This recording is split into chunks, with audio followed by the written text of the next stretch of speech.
भगवान बुद्ध के एक अनुयायी ने कहा, प्रभु मुझे आपसे एक निवेदन करना है।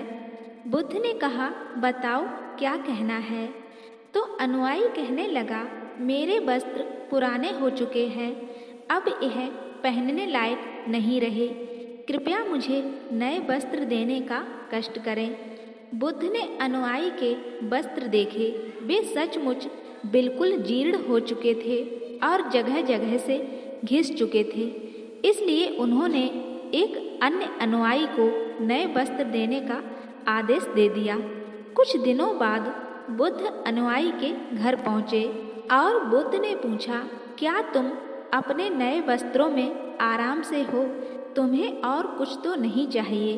तो अनुयायी ने कहा, धन्यवाद प्रभु, मैं इन वस्त्रों में बिल्कुल आराम से हूँ और मुझे और कुछ नहीं चाहिए। बुद्ध ने कहा, अब जबकि तुम्हारे पास नए वस्त्र हैं, तो तुमने पुराने वस्त्रों का क्या किया है?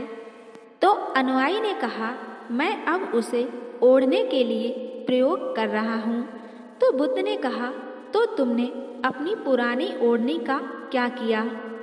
तो अनुयायी कहने लगा, जी मैंने उसे खिड़की पर पर्दे की जगह लगा दिया है। तो बुद्ध ने कहा, तो क्या तुमने पुराने पर्दे फेंक दिए हैं? अनुयायी फिर बोला, जी नहीं, मैंने उसके 4 टुकड़े किए और उनका प्रयोग रसोई में गर्म पतीलों को आग से उतारने के लिए कर रहा हूँ। बुद्ध ने कहा, तो फिर रसोई के पुराने कपड़ों का क्या किया? अनुयायी कहने लगा, अब मैं उन्हें पोंछा लगाने के लिए प्रयोग करूँगा। बुद्ध ने कहा, तो तुम्हारा पुराना पोंछा क्या हुआ? अनुयायी बोला, प्रभु वो अब इतना तार तार हो चुका था कि उसका कुछ नहीं किया जा सकता था, इसलिए मैंने उसका एक एक धागा अलग कर दिया कि बातियां तैयार कर ली जाएं। उन्हीं में से एक कल रात आपके कक्ष में प्रकाशित थी। बुद्ध अनुयायी से संतुष्ट हो गए।